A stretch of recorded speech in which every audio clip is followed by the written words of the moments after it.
কুরবানির পশু কিনবেন, মোটা তাজা সুন্দর, দেখতে ভালো, সব দিক থেকে ভালো, নাদুস নুদুস পশু কিনবেন। শিং ভাঙা, জন্ম থেকে শিং নাই কিংবা মগজ থেকে শিং উঠে গেছে এমন কুরবানি দিলে কান কাটা, লেজ কাটা, এগুলো কুরবানি সহি হবে না। কথা কি বুঝেছেন? এগুলো তো পুরনো মাসালা, আপনারা জানেন। তবে বিস্তারিত আলোচনা আমি আগামী সপ্তাহে ইনশাল্লাহ করব। তবে কুরবানি একটা জিনিস আপনাদের সামনে না বললেই নয়, যারা পশু কিনতে যাবেন, পশু আনার সময় অনেকেই দেখবেন যে মোটরসাইকেলের পিছনে পশু বেঁধে আনে। কুরবানির পশু আপনি ওইভাবে কষ্ট দিয়ে কেন আনবেন? একটু গাড়ি ভাড়া করে নিয়ে আসলে কি সমস্যা আপনার? অনেক জায়গায় আপনাদের এখানে আমি দেখি না, আমাদের ওখানে এই মোটরসাইকেলের পিছনে বেঁধে গ্রাম থেকে গরু এরকম নিজে চালায় চালায় যাচ্ছে আর টানতে নিয়ে আসছে। এ আবার কি সিস্টেম ভাই? কুরবানির পশু আপনি আপনার চাইতেও বেশি যত্ন করেন।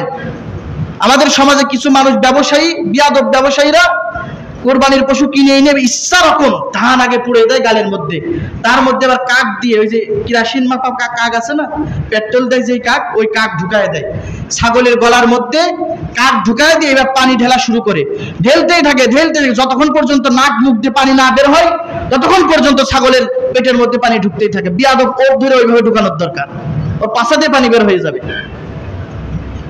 কত বড় সাংঘাতিক! দাম বেশি হওয়ার জন্য ওইভাবে ও কষ্ট দেয় পশুকে। সে তো গুনাহগার হচ্ছে না, আপনি দেখে ওইভাবে পশু কিনবেন না। খুব সাবধান, পেটে হাত দিয়ে পশু কিনবেন, যেই পেট খালি অমন ছাগল আপনি কিনবেন, দেখবেন এদের ব্যবসায় লাল বাতি জ্বলবে, বেয়াদবের দল। তারপরে দেখবেন গাড়িতে যখন উঠায়, অনেক পরিবহনে যখন উঠায়, দেখবেন যে ঝাল চিড়ে দেয়, পশুর চোখের মধ্যে ঝাল চিড়ে ঝাল ঢুকায় দেয় যাতে করে তারা ছটফট না করে। এগুলো কি অমানবিক কাজ ভাই, অমানবিক কাজ। নাকের মধ্যে দিয়ে তারা এই যে লোহার ওই যে শিক ঢুকায় দেয় নাকের মধ্যে, এই জায়গাটা দেখবেন গরুরও কিন্তু আছে, নাকের মধ্যে যে লোহার শিক ঢুকায় দেয় যাতে করে আর না দৌড়াইতে পারে। কুরবানির পশুর তেজই তো তার সবচেয়ে সম্মান। যেই পশুর তেজ বেশি সেই পশুর দামই বেশি। কষ্ট করে আপনি আনবেন, কিন্তু নাকের মধ্যে দেন শিক ঢুকায়, রক্তে কুরবানি পশুর মুখটা একেবারে লাল হয়ে যায়, দেখতে কত মায়া লাগে ভাই। এই কাজগুলো করবেন না, অমানবিক কাজ করবেন না। আল্লাহ রাসূল সাল্লাল্লাহু আলাইহি ওয়াসাল্লামের একটি হাদিস, যে রাসূল কারীম সাল্লাল্লাহু আলাইহি ওয়াসাল্লাম সাহাবীদেরকে বলছে, খবরদার পশুর প্রতি তোমরা সদাইবান হও, পশুকে যত্ন করো। তোমাদের কাছে একটা বিড়াল আছে, বিড়ালকে যত্ন করো। এক মহিলা মরুভূমি দিয়ে যাচ্ছে, বেশ্যা, পতিতা এক মহিলা, সারা জীবন অপরাধ করেছে, 40 বছর তার বয়স। অপরাধ করার পরে সে তার জাহান্নামের সিদ্ধান্ত হয়ে গেছে অলরেডি। তখন সে মরুভূমিতে যাচ্ছে, খা রোদে, উত্তপ্ত গরম বালির উপর দিয়ে যখন হেঁটে যাচ্ছে, তখন একটা পাশেই কুকুর, জিহ্বা বের হয়ে গেছে, সহিহ হাদিস, জিহ্বা বের হয়ে গেছে পানির পিপাসায়। ওই বেশ্যা পতিতার মনে অন্তরে মায়া লেগে গেল। তার শরীর থেকে উন্না খুলে, হাদিসে আছে, তার আরবের লোকেরা তো ওই চামড়ার মোজা পরে, জুতার উপরেও চামড়ার মোজা দিয়ে পানি তুলে নিচু থেকে তার পান করাইলো কুকুরকে। আল্লাহর কাছে এত পছন্দ হয়ে গেল, আল্লাহ তাআলা তার জান্নাতের ঘোষণা দিয়েছে, জান্নাতের ঘোষণা দিয়েছে। এক মহিলা আর এক মহিলা এক বিড়ালকে সারা দিন বেঁধে রেখেছে। ও যদি শুধু বেঁধেই রাখতো, খাবার দিত, তাও আল্লাহ তাআলা ওর উপরে রাগান্বিত হতো না। ও বেঁধেও রেখেছে, আবার খাবারও দেয়নি, এক পর্যায়ে সে মরে গেছে। আল্লাহ তাআলা রাগান্বিত হয়ে জান্নাতি মহিলাকে জাহান্নামের ঘোষণা পুনরায় দিয়েছে। এজন্য পশুকে কষ্ট দিবেন না। আপনি দেখি পশু যখন ধান নিয়ে আসেন, ঘোড়া, বিভিন্ন মহিষ, ওকে মাপতেই থাকেন, এই লাঠির আগায় লোহা বাঁধে। এই যে কয়েকদিন পরে আপনাদের এখানে ঘোড়া দৌড়তে হয় প্রতি বছর, জাবেদারি মারা গেছে, এবার আরেকজনটা দিচ্ছে হয়তো ঘোড়া দৌড়। দেখবেন যে ঘোড়া যখন দৌড়বে না, একটু যখন স্লো হয়ে যাবে, তখন ওই লাঠির আগায় লোহা বাঁধা থাকে, ওই লোহাতে জোরে জোরে পিটাবে। তোদের এই খেলা তোদের কি করতে গেছে? অমানবিক খেলা তোদের কে দিয়ে মজা করো? তোমরা পশু পাখির কষ্ট দিয়ে মজা করো? মরে দেখো এমন বাটারাম দেবে তোমাদের, বুঝতে পারবা। পশু পাখির সাথে অন্যায় করবেন না ভাই, ওটা আপনার খেদমতের জন্য, আপনার খেদমতের জন্য। তারা বোঝে না, তারা অবুঝ। পশুদেরকে, তাদের প্রতি দয়াবান হন, আল্লাহ তাআলা আপনার সবকিছুতে বরকত দিবে। আপনি একটা গরু পোষেন, বারবার কেন মুখে মারেন? মুখে জুতা দিয়ে মারেন, দড়ি দিয়ে মারেন। আপনি পশু পুষতেছেন, আপনি আরামসে সুন্দর করে পোষেন, মহব্বত করে পোষেন, আদর করেন, দেখবেন আপনার ভক্ত হয়ে যাবে। কুরবানির সময় যখন হাটে বেচতে যাবেন, তখন ওই পশু দেখবেন আপনার জন্য কাঁদবে। কি এমন ঘটনা ঘটে না? এজন্য সম্মানিত ভাইরা, পশুদের কষ্ট দিবেন না, পশুদের যত্ন করবেন, আল্লাহ তাআলা আপনার মালের মধ্যে বরকত দান করবে। একটা পশু আপনি কিনেছেন, যত্ন করে মানুষ করবেন, দেখবেন আরেকটি হবে, মালের মধ্যে আরো বরকত হবে। 10টা 12টা পশু আপনার গহিলে ভরে যাবে।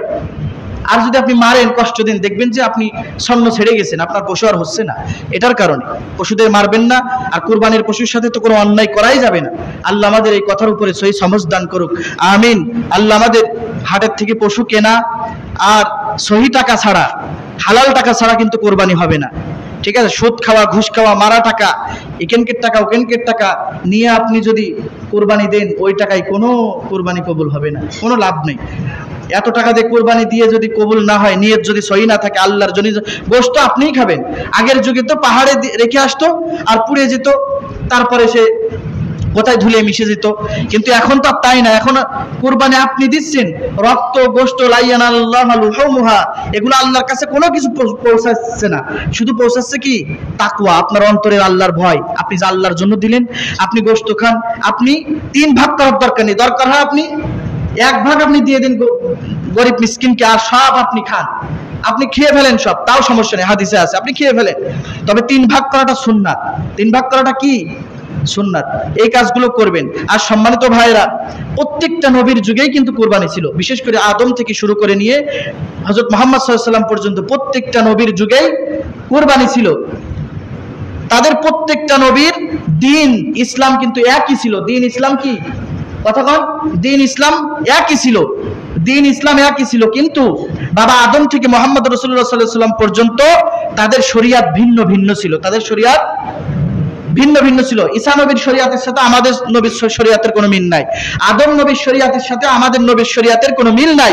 তবে সবার শরীয়ত পৃথক থাকলেও কুরবানির বেলায় সব নবীর কুরবানি এক ছিল। কুরবানি কি ছিল? এক। পদ্ধতি আলাদা, প্রেজেন্ট করার পদ্ধতি ছিল আলাদা। আদম নবীর যুগে হাবিল কাবিল, ইনশাআল্লাহ আগামী জুমায় আমি আলোচনা করব এই বিষয়ে। সবার যুগে কুরবানি ছিল, কুরবানি কিন্তু সব নবীর যুগে ছিল। এই জন্য কুরবানি একটা বহুত বড় বিষয়, এটাকে ছোট মনে করেন না।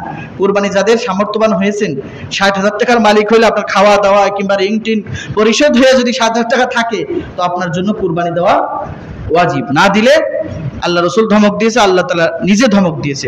আল্লাহ আমাদের এই কথাগুলো, ভাঙা কথাগুলো সহিভাবে মানার তৌফিক দান করুক, আমিন। ওয়া আখিরু দাওয়ানা আনিল হামদুলিল্লাহি রাব্বিল আলামিন। যারা সুন্নাত পড়েননি, 4 রাকাত সুন্নাত পড়েন।